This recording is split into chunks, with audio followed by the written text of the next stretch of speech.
All right, this is Dan, and I'm here at Game Salute HQ at Gen Con 2010, and we are talking with Alex Coissard and Rachid Lamzah from Ex Illis and from Bastion Studios, actually. I'm sorry, we're talking about Ex Illis. And so, Rachid, is that right? Okay, why don't you tell us about what Ex Illis is at its core? What is it?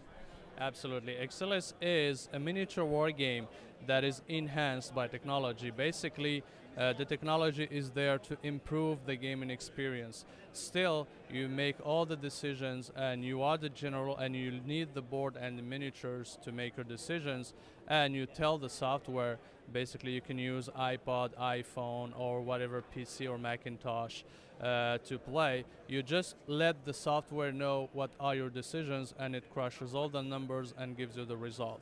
So just let you focus on playing. Absolutely. We focus on the strategy that you put in the game, because you are the general and you are the one trying to win the battle, and the software is here as an aid. It's like a fancy dice that you can roll and get the result at the end.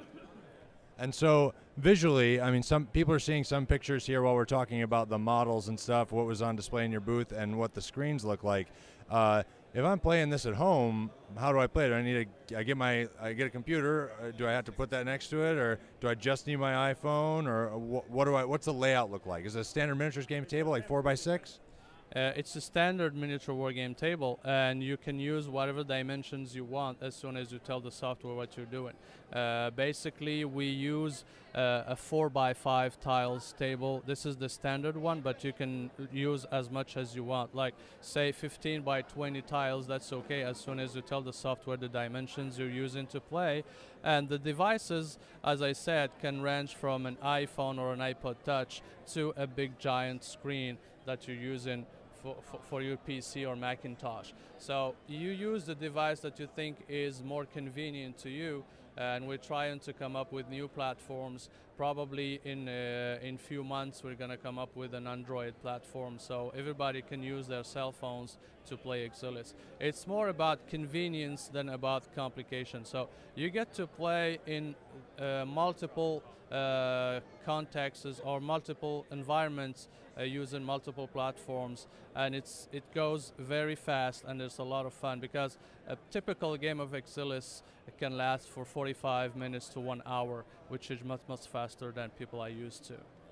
Now, Alex, I know that we've gotten a lot of accolades over the last year. Ex Illis has been around for a little while, and for the miniatures, it's the quality of the miniatures. It's really nice looking figures. What can you tell us about what the kind of base scale is and what they look like and that sort of thing?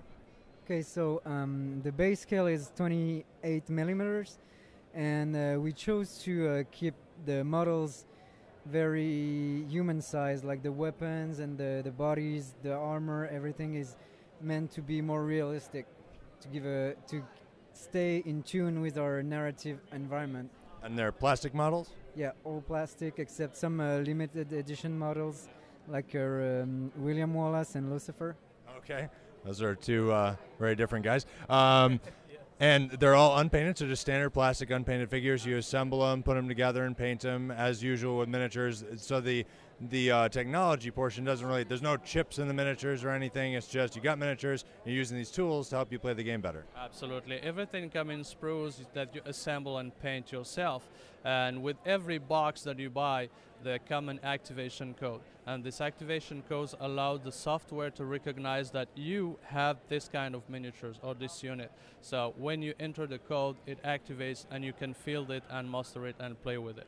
And so every booster I get or every expansion pack or reinforcements deck, I'm going to have a code for every miniature, or is it for like the whole booster? It's usually a code for the whole unit. So for example, the next unit that we're going to be releasing, there will be 8 to 10 miniatures, and you have one code to activate all these miniatures. There's one particularity with Ex Illis, though, with the boosters, or what we call expansions. You usually have 2 assembly options per box. So you choose, for example, the new unit that we are selling right now is the Archangels, and when you buy this, you get to choose between assembling it as Evocati, which are archangels, or fallen angels, the Nephilims. So you get to choose open assembly, whatever you want to play, the bad side or the good side of Ex Illis. And this gives you much more choice in terms of dynamics of the miniatures, in terms of fitting the miniatures into your army and personalizing everything. Great, and you mentioned some grid or bases that you play on. That comes in the starter set? Is that right, Alex? Yeah, you have two different starter set. One with the carton map, which is cheaper, and the other one with the plastic tiles, which is really nice looking. I noticed you didn't say cheaper there. No, but it's really nice. It's nice, and it's really nice. But I think for what you get, the price is very, very fair. Usually our pricing is very fair, and people will notice that, especially with our next big release, the Emissarios, which is the big monster that people will probably see on pictures. This is something where we're hoping to price at $49.95, which is, for what you get, a steal. So yeah, this is like 4 times the size of a regular $50 model from some other games. When you look at it in the video, you'll be able to see it here. It's very big. They actually have it up next. We have it up next to the different figures there, so you can see the scale, and it's pretty impressive. And that's one of the unpainted regular assemble ones, right? Yes, absolutely. It also comes in sprues, and you have to assemble and paint them yourself. There's a lot of painting on that one, but this is basically a masterpiece. And for the starters, we have the 2 starters, and you can get started with the kind of the basic one or the fancy one, and then you're looking at about an hour-long game. You got 28mm figures. What kind of force size are you looking at? Like, how many figures are you going to be fielding in a general army or force? well, we like to play with around 10 units. It's a pretty good size to have a good experience of the game. And is it point-based or? Yeah, it's point-based, and the mustering tool have a balancing option, so it's very important that the games keep balanced. So basically, one thing that we recommend people to do to get the best experience possible with Ex Illis is to field at least 100 miniatures on each side. So this is because you need to experience a lot of possibilities in terms of movement, in terms of range, in terms of spells, and the idea is this is what comes in a starter kit. So how many figures you get in the starter then? Actually, a starter kit is 54 miniatures, but you get 8 units and 2 heroes. So it gives you a great idea about the possibilities, but the best thing is to add 3 or 4 expansions, because we added so much gameplay in the new units, like the archangels, so they can fly or teleport, so they can go beyond the first lines of the enemy and do damage to the most expensive units. And getting back to the mastering aspect of it, it's balanced for tournaments, and it's balanced for fun. So the idea is, if you want to play whatever game you want, you can too. The main difference is if you want to get experience, because people want to level up their miniatures and want to unlock new skills and new abilities with their miniatures, and to get this you need to play balanced games. If you want to play practice games or what we call anything goes on musters, you don't get any XP points, and this is done in purpose. So it's like a casual versus a tournament style play. Something else I was thinking of. So I see you've got like a Sergeants and a Mendicum. Those are expansion boxes. Are those different factions, or how's that work? well, actually, we have a sub-faction system. The factions are assigned to the heroes. The heroes are assigned to the unit. So the unit receives the faction of the hero. So you kind of build your own forces. It's not like I'm playing the Sergeants or I'm playing the whatever it is. Actually, the one of the most advantages of Ex Illis is you can field whatever unit you want and play whatever faction you want. It's not locked. This is what we call soft faction system. When you're playing a certain faction, that doesn't prevent you from buying the new expansion that just came out, because you can't play it. You can play whatever unit. It's just that you have some penalty points when making your musters, and you have to choose wisely the units that you put together. For example, the Sergeants are melee guys, and you have two options. You have the swordsman and the spearsman, and this is for the offensive or the defensive style of battle. But you can use them with whatever hero you want, whatever faction you want. It's just that you need to pay attention to your penalty points, not getting a lot of these, so that your muster might be not balanced against your adversaries. I see. So there's a little balancing mechanic in there if you're breaking these soft factions. So I know that Ex Illis, when did Ex Illis first come out here in the States?